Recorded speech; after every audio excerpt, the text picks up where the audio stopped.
Okay, g'day guys, Sapphire42 here. This is my last video of the 2009-2010 Hyundai A-League preview. Last club being, because it's alphabetical order, will be Wellington Pheonix. If you haven't watched any of my other videos, go back and watch it. They'll all make a lot of sense because I talk about other things like previous in the videos and things like that. So if you're wondering what the hell I'm talking about, sometimes go back, you'll understand. I know I've had a couple of rants on former players, and then if they associated with this club, and I give, negative, you'll think, why are you being so negative to that young man?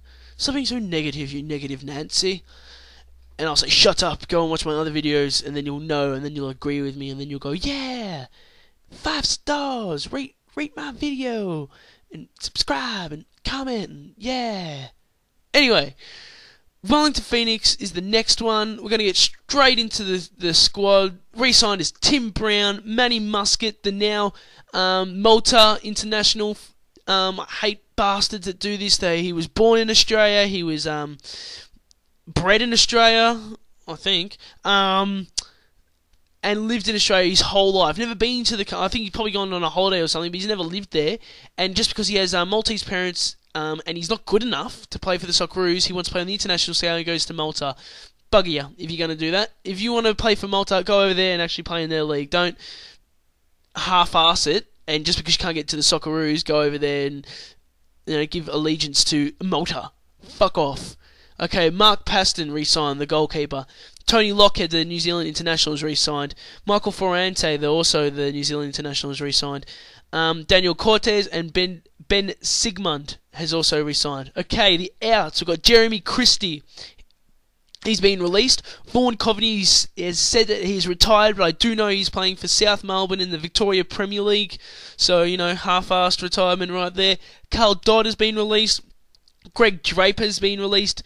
Richard Johnson is retired. Glenn Moss, it's a massive loss to Wellington Pheonix, but they do have a very good backup keeper, Mark Paston. Glenn Moss has gone to Melbourne Victory, and Shane Smelts, the biggest loss of their squad ever. The former Johnny Warren medalist just last season, Player of the Year, has gone to Gold Coast United. Ins is Reece Crowther, the man from Queen's Park Rangers in England. Chris Greenacre from Tranmere Rovers in England. The club is actually, Tranmere Rovers are trying to steal Robbie Fowler in North Queensland Fury. So if you're wondering why, go back to my videos and you'll find out. But yeah, Greenacre is here to replace Shane Smelts pretty much. And he's quite capable of doing it. He's a 31-year-old. Still got a couple of years to give, but very, very good. They've also signed Paul Eiffel from Crystal Palace in England. That's a good signing. Marco Rogers from Hamilton Wanderers in the Scottish Premier League, and Diego Walsh from Adelaide United. That's you might know him just as Diego, the Brazilian.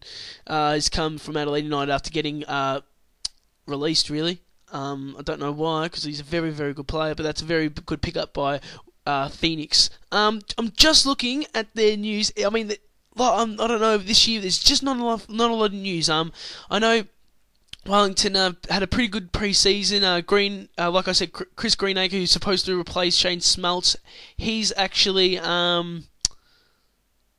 he's scored his first goal not long ago.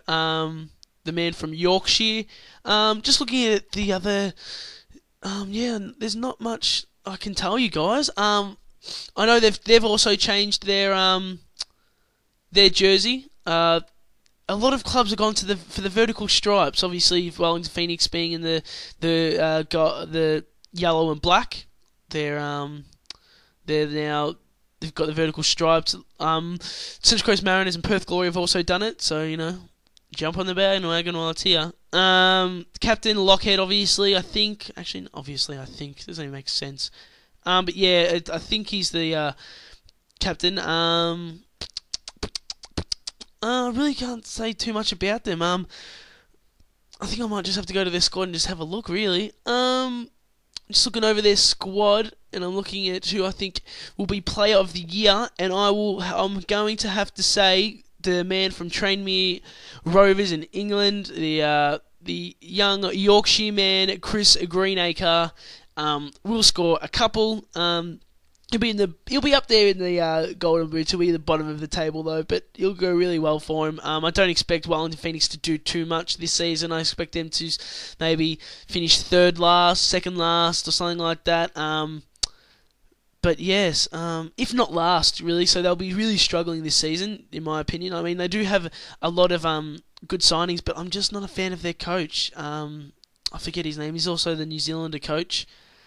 Warwick, is it Warwick? No, it's not McKenna. I don't know right now, but yeah, he's no good. Like, he doesn't even do much for the New Zealand national team. He has got them to the playoff. If they win the playoff, they're into the World Cup. But I don't see it happening. I think they have to play. God, I'm trying to think. I think they have to play. I think a good team as well. I think it's like Saudi Arabia or something. So they're they're a very good team, but I don't see New Zealand winning. But yeah, player of the year for Wellington Pheonix, in my opinion, will be Chris Greenacre, and young player of the season, I don't know too much about because we don't get much exposure from Wellington Pheonix, being from Australia, and obviously the team being from New Zealand. But I'm gonna have to say Manny Muscat only because he just came to the club last season, had a decent season last season, and then he's gone over and been in the Malta squad. That's only going to give him experience. I think they played against the top countries in Europe in some of the latest qualifiers.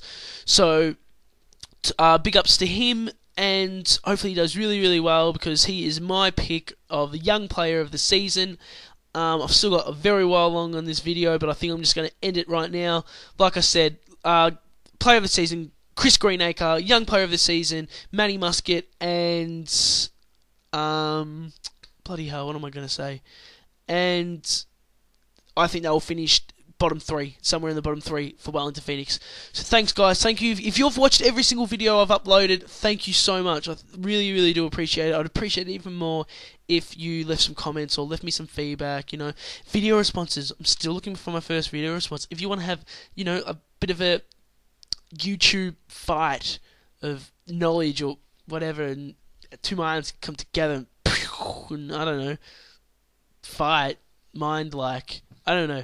But if you want to do that, I'm willing to do that. Or if you just want to say, hey man, this is my video response, I think you're a really cool guy, Sapphire42, you're a really cool guy, go you, and I'll be like, thanks man, thanks, I really appreciate that. So it's up to you, but please, yeah, I'm still looking for my first subscriber. I know I keep saying it, and I know if you've watched every single video, you'll be like, please stop telling me, and all that jazz, but just come on, just subscribe, because I'm always up for making new videos, but it's a bit hard making videos for no one.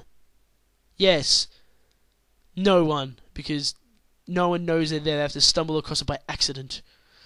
But thanks very much, guys. That's the end of me. That's the end of my 2009-2010 end of season preview for the Hyundai A-League. Expect a big one coming up for the English Premier League. I'm going to be doing a video for each club. It's 20 videos.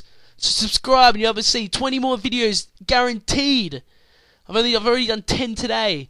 So in a couple of weeks I'll be doing 20 more. Then there'll probably be more in between that about football and Australia football and all that jazz and all the awesomeness. And because I know Socceroos are playing the Republic of Ireland, so I'll be doing a review on that as well and let you know who did shit and who did awesome and whether they should bring in other players and such like that. So I've seen the squad and I'm not looking good. Not looking good. I might in fact do a preview of that game and do a video on the squad that's been announced. Okay? Alright, thanks very much, guys. I'll see you later. Catch.